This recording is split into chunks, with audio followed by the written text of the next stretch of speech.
Gold trusted gold buyers మీరు తాకట్టు పెట్టిన బంగారాన్ని విడిపించి ఈ రోజు ఉన్న మార్కెట్ ధరకు కొనబడను. అప్పుడు డైరెక్టర్ ఆలూరి రవి ఈ అమ్మాయి మీద ఇంట్రెస్ట్తో అమ్మాయిని సెకండ్ హీరోయిన్గా పెడదామని చెప్పాడు. నన్ను డైలాగ్ ప్రాక్టీస్ ఇవ్వమన్నాడు. ప్రాక్టీస్ ఇచ్చాను. నేను ఆ సాటిస్ఫాక్షన్ లేదని చెప్పాను. అమ్మాయిని తీసేసాడు. సో దానికి అమ్మాయి ఆ సినిమా మిస్ అవడానికి నేను కారణమని ఆవిడకి తెలిసి ఇప్పుడు నన్ను పట్టుకొని ఎప్పుడు సంగతో పట్టుకొని నన్ను టీచ్ చేస్తుందండి అని అన్నా. అనేసరికి ఇది ఇలా ఉందా.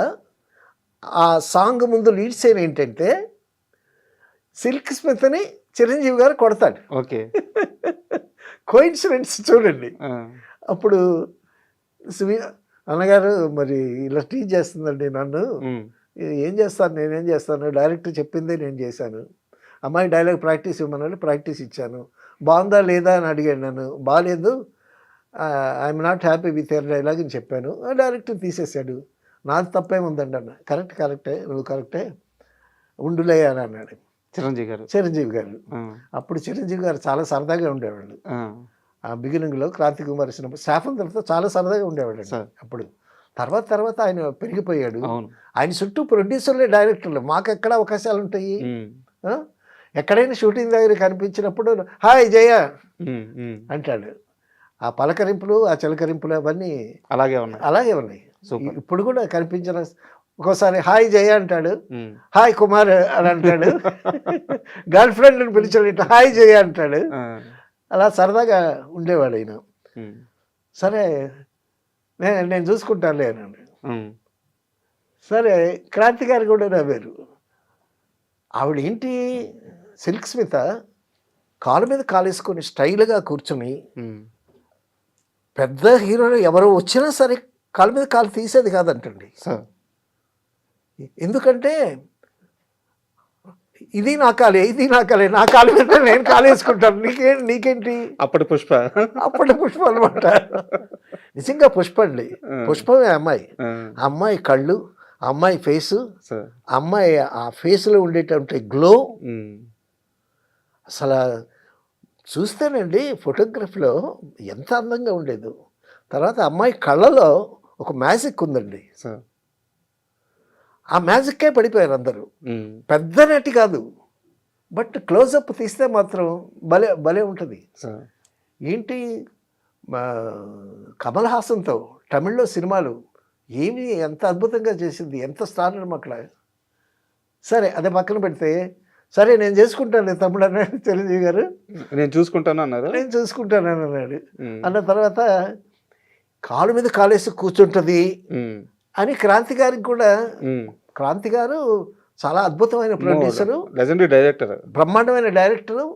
ఎంత అద్భుతమైనటువంటి సీతారామయ్య గారి మనవరాలు అనేటువంటి గొప్ప సినిమా, హీరో హీరోయిన్ డ్యూట్ లేకుండా సినిమా తీసి 100 days ఆడించాడు. అవునవును. నాగేశ్వరరావు గారితో విగ్గు పెట్టుకోకుండా మీరు యాక్ట్ చేయాలి అని కండిషన్ పెట్టి నాగేశ్వరరావు గారితో యాక్ట్ చేయించాడు. అంత స్ట్రాంగ్. ఆయన MA LLB lawyer. Kranti Kumar గారు లాయరు, బాగా చదువుకున్నాడు. Is a wonderful novel reader. అద్భుతమైనటువంటి మంచి నవల్స్ అని చదివి, న్యాయం కావాలి సినిమా నవలే కదా. అవును. ఆయన నవల్స్ చదివి కొంతమందికి సజెస్ట్ చేసేవాడు ఆ నవల్స్ సినిమాలు తీయండి అని.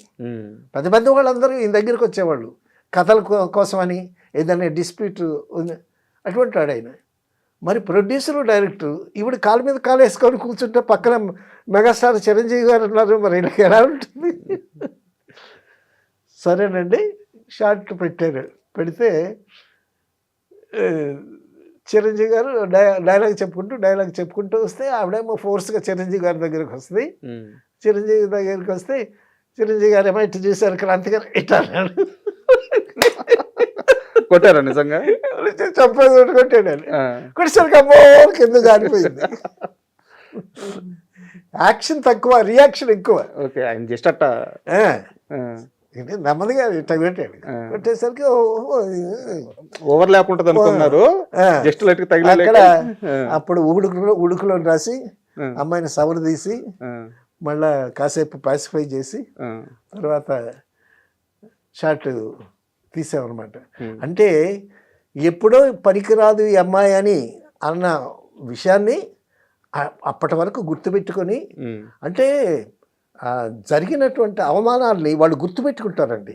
సార్ గుర్తుపెట్టుకొని వాటన్నిటినీ ఆ అవమానాల్ని దిగమింగుతూ మనం పైకి ఎదగాలి అనేటటువంటి కసి వాళ్ళలో పెరిగి దాని మీద బాగా కృషి చేసి పైకి వచ్చినటువంటి మనుషులు చాలామంది ఉన్నారు. నిజంగానే సిల్క్ స్మిత గారికి ఇండస్ట్రీలో చాలా అవమానాలు ఎదురైనాయి. చాలా అంటే ఇప్పుడు అవమానం అంటే ఇప్పుడు మీరు ఆ క్యారెక్టర్కి సెట్ అవ్వట్లేదని రిజెక్ట్ చేయడం అవమానం కాదు, అది నిర్ణయం. నేననేది ఆమెని వ్యాంపు క్యారెక్టర్లో చూడడం కానీ లేదా మరో ఉద్దేశంతో చూడడం కానీ ఆమెని సెట్స్లో ఇబ్బంది పెట్టడం కానీ ఇండస్ట్రీలో సర్వైవ్ అవ్వడానికి ఆమె చాలా ఇబ్బంది పడింది. ఇన్ని ఇబ్బందుల వల్లే తను గుండె రాటు తేలిపోయి ఎవరిని లెక్క చేయకుండా ఎదురు తిరిగింది ఇండస్ట్రీ మీద అంటారు. తర్వాత అండి ఆవిడ హీరోని అయిపోయిన తర్వాత మంచి మార్కెట్ వచ్చిన తర్వాత ఆవిడకి ఒక ఫంక్షన్లో ఆవిడ కొరికిన యాపిల్ వేలం వేస్తేనండి 25,000 రూపీస్ కొన్నాడు అక్కడ. అబ్బా, ఆ రోజుల్లో 20 సిల్క్ స్మిత కొరికిన యాపిల్ వేలం వేస్తే 25,000 రూపీస్ వచ్చి కొనుక్కున్నాడు. అంత క్రేజ్ సిల్క్ స్మిత. ఏ హీరోయిన్కి లేదేమో అప్పుడు అంత క్రేజ్. లేదు అసలు. అటువంటి మహారాణిలాగా బతికింది. చాలా అద్భుతమైనటువంటి సిల్క్ స్మిత్. అరే డిస్ట్రిబ్యూటర్స్ అడిగారండి, సిల్క్ స్మిత్ ఉందా సినిమాలో, డాన్స్ ఉందా అని. సిల్క్ స్మిత్ పాట ఉంటే డిస్ట్రిబ్యూటర్ తీసుకుంటారు, లేకపోతే లేదు. అలా ఉండేది. అటువంటి చాలా మంచి అమ్మాయి అండి నిజంగా. చాలా మంచిది, చాలా సౌమ్యంగా ఉంటుంది. సెట్కి వస్తే ఆ మెయింటెనెన్స్ అలా ఉంటుంది, కానీ మిగతా విషయాల్లో చాలా బాగుంటుంది అమ్మాయి.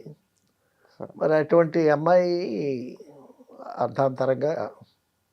మీకేమైనా ఐడియా ఉంది సార్ తన మరణం చుట్టూ అసలు ఏం జరిగింది? దాని మీద రకరకాల ఊహాగానాలు ఉన్నాయి. జరిగింది ఏమిటో తెలియదు.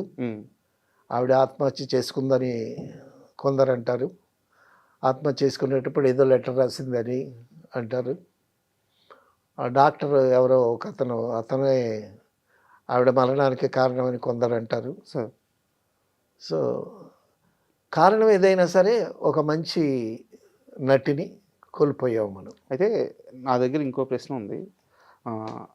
జీవితంలో సిల్క్ స్మిత చాలా సంపాదించింది, కానీ ఆమె చనిపోయే సమయానికి కొంత దాన ధర్మాలు, మరికొంత డబ్బు చాలామంది మోసం చేశారు. ఇప్పుడు డాక్టర్ గారు అని ఒక ఆయన ఉండేవాడండి ఆవిడతో. సో నాకు లైఫ్లో ఒక మనిషి తోడు కావాలి. ఇప్పుడు ఒక ఆడ మనిషికి ఒక మగ మనిషి తోడు కావాలి. సో ఆ విధంగా ఆయన్ని తోడు పెట్టుకున్నది. తోడు పెట్టుకున్న తర్వాత ఈ అమ్మాయి వైభవం చూసి అతను బిత్తరపోయాడు. బిత్తరపోయి ఏమన్నాడంటే, నువ్వు ఎన్నాళ్ళని ఈ వ్యాంప్ వేషాలు డాన్సులే చేస్తావు, నువ్వు హీరోయిన్ అవ్వాల్సిన దానివని చెప్పి అమ్మాయికి ఎక్కించి ఆ అమ్మాయి చేత సినిమాలు తీయించాడండి. సినిమాలు తీయించి ఆ సినిమాలు దెబ్బతిన్నాయి.